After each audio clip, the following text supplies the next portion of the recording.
Hello everyone, मेरा नाम प्रीति है और आज मैं आपको बताऊंगी मॉरल डेवलपमेंट थ्योरी जो कि कोलबर्ग ने बताई है। और इन्होंने यहाँ पर मॉरल डेवलपमेंट को 3 स्टेजेस में डिफ़ाइन किया है। पहली स्टेज जो है वो है प्री कन्वेंशनल लेवल, दूसरी है कन्वेंशनल लेवल और तीसरी है पोस्ट कन्वेंशनल लेवल। यहाँ पर इन्होंने इसे एज में डिफ़ाइन नहीं किया है, बस ये बताया है कि जो प्री कन्वेंशनल लेवल की थिंकिंग के लोग होते हैं उनका मॉरल डेवलपमेंट कैसा है, कन्वेंशनल लेवल की थिंकिंग के जो लोग हैं उनका मॉरल डेवलपमेंट कैसा है और पोस्ट कन्वेंशनल लेवल की थिंकिंग के जो लोग हैं उनका मॉरल डेवलपमेंट कैसा है। तो जो प्री कन्वेंशनल लेवल है, यहाँ पर एक इंसान की क्या थिंकिंग होती है, इन्होंने ये बताया है कि कोई भी इंसान सही और गलत को पनिशमेंट और रिवॉर्ड के बेसिस पर नापता है। अगर उसे लग रहा है किसी काम के लिए उसे पनिशमेंट मिल रही है तो उसकी नज़र में वो गलत काम है, और किसी काम के लिए उसको रिवॉर्ड मिल रहा है तो उसकी नज़र में वो अच्छा काम है। अब ये फ़र्क नहीं पड़ता है, कभी कभी ख़राब चीज़ों के लिए भी हमें रिवॉर्ड मिल जाता है और अच्छी चीज़ों के लिए भी पनिशमेंट मिल जाती है, लेकिन ये वो नहीं सोचते। वो बस इतना ही सोच रखते हैं कि जिसके लिए भी पनिशमेंट मिल रही है वो बुरा है और जिसके लिए भी रिवॉर्ड मिल रहा है वो अच्छा है। जैसे कि यहाँ पर ये एक चोर है जो चोरी कर रहा है और पुलिस जो है इसको पकड़ रही है। तो यहाँ पर ये दर्शाया जा रहा है कि जिस चीज़ के लिए पनिशमेंट मिल रही है इस चोर को वो काम गलत है, यानी चोरी करना गलत है। तो हाँ, ये सही भी बात है। और दूसरे पिक्चर में अगर आप देखेंगे कि एक बच्चे को रिपोर्ट कार्ड में A+ लिखा हुआ, यानी कि उसको बहुत अच्छा ग्रेड मिला है, एक किस्म से एक रिवॉर्ड मिला है, तो वो बहुत खुश है। तो उसकी नज़र में यही थिंकिंग है कि जिस चीज़ के लिए उसे रिवॉर्ड मिल रहा है वो काम करना अच्छा होता है, यानी अच्छे से पढ़ाई करेंगे तो रिवॉर्ड मिलेगा, तो पढ़ाई करना अच्छी चीज़ होती है, ये उनकी थिंकिंग होती है। तो इस तरह की जो थिंकिंग होती है, सही और गलत को रिवॉर्ड और पनिशमेंट के बेसिस पर नापना, उस मॉरल थिंकिंग को प्री कन्वेंशनल लेवल कहते हैं। अब दूसरी है कन्वेंशनल लेवल। कन्वेंशनल लेवल का यहाँ पर ये मतलब है कि एक इंसान की ऐसी थिंकिंग जहाँ वो ये सोचता है कि समाज किस चीज़ को सही बताता है उसकी नज़र में वही सही है और समाज जिसको गलत बताता है वो गलत है।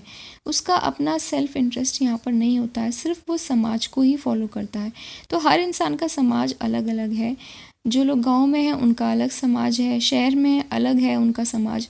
हर इंसान का अपने लिए एक समाज है, तो उसके समाज में जिस चीज़ को सही मानते हैं वो उसके लिए सही है। इस तरह की उसकी थिंकिंग होती है, उसको कन्वेंशनल लेवल में रखा जाता है।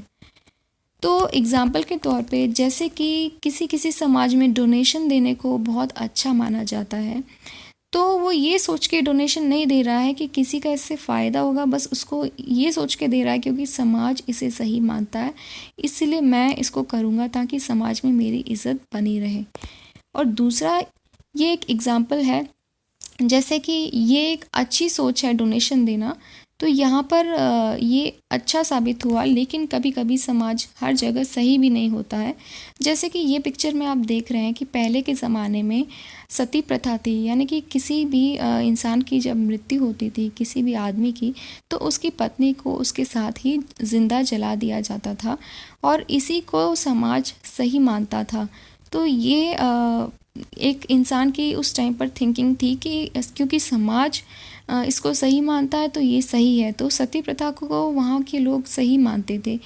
तो कहीं कहीं यही सोच खतरनाक भी साबित हो जाती है, लेकिन इस तरह की सोच वाले लोगों को कन्वेंशनल लेवल की स्टेज पे रखा जाता है कि उनकी मॉरल अंडरस्टैंडिंग कन्वेंशनल लेवल की है।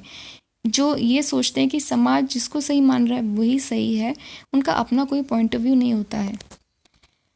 तो जो लास्ट है वो है पोस्ट कन्वेंशनल लेवल। ये जो लोग होते हैं ये वो लोग होते हैं जो ये कोई भी काम ये सोच के नहीं करते हैं कि उसके लिए उन्हें पनिशमेंट मिलेगा या रिवॉर्ड मिलेगा। वो ये सोच के करते हैं कि समाज उसको अच्छा बताता है या बुरा बताता है। वो सिर्फ ये सोच के करते हैं क्योंकि उन्हें लगता है, उनके दिल को लगता है कि वो सही है, तभी वो उसको करते हैं। तो उनका अपना खुद का पॉइंट ऑफ व्यू होता है, उनकी एक एब्स्ट्रैक्ट थिंकिंग होती है। इस जो सोच के लोग होते हैं उनको पोस्ट कन्वेंशनल लेवल पर रखा जाता है, जो मेरी नज़र में सबसे अच्छा है कि इंसान का अपना पॉइंट ऑफ व्यू होना चाहिए। अब जैसे कि ये पिक्चर में दिखा रहे हैं राजा राम मोहन रॉय को, और ये साथ में एक पिक्चर है सती प्रथा की। तो यहाँ पर समाज ने सती प्रथा को सही बताया, लेकिन राजा राम मोहन रॉय को ये बिल्कुल गलत लगा कि किसी को भी उसकी इच्छा के विरुद्ध नहीं जलाया जा सकता, ये एकदम गलत है। इसलिए उन्होंने इस पर आंदोलन किया और इस प्रथा को बैन किया, क्योंकि उनका अपना पॉइंट ऑफ व्यू था। उन्होंने समाज को फॉलो नहीं किया, पनिशमेंट को या रिवॉर्ड को फॉलो नहीं किया, उन्होंने अपने दिल को फॉलो किया और उनको अपने अंदर से ये लगा कि ये गलत है, ये नहीं होना चाहिए, तो उन्होंने इसको बैन करवाया। अब उसी तरह से ये दूसरा पिक्चर है डॉक्टर BR अम्बेडकर जी का, जिन्होंने भारत का संविधान लिखा। उन्होंने ये संविधान सबके लिए बराबर लिखा, क्योंकि लोगों का पहले ऐसा मानना था कि कुछ प्रजाति के लोगों को बहुत सारी फैसिलिटीज़ नहीं दी जाती थी और उसी को समाज सही मानता था, और उनके लिए पनिशमेंट वैलिड होती थी बहुत सारी चीज़ों में, लेकिन कुछ प्रजातियों के लिए वो पनिशमेंट वैलिड नहीं होती थी और उनके लिए वो चलता था। तो ये चीज़ें समाज में लोगों की ये थिंकिंग थी कि यही सही है और ये होना चाहिए, क्योंकि समाज इसे सही मानता है तो ये सही है। तो उनकी कन्वेंशन लेवल की थिंकिंग थी।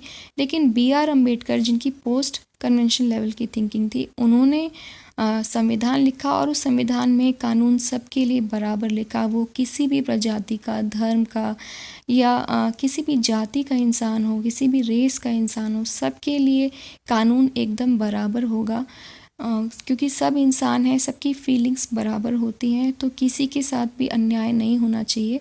तो ये जो थिंकिंग है ये पोस्ट कन्वेंशन लेवल की है। इसीलिए जो डॉक्टर BR अम्बेडकर जी हैं उनको बहुत माना जाता है, और उन्होंने भारत का इतना महान संविधान लिखा।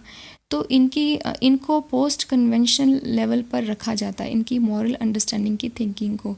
तो इस तरीके से ये तीनों स्टेजेस डिफ़ाइन किए गए हैं कि इनका मतलब क्या है। So thank you so much guys मेरा ये वीडियो देखने के लिए। अगर आपको मेरा ये वीडियो पसंद आए तो प्लीज़ इसको लाइक करें एंड सब्सक्राइब करें।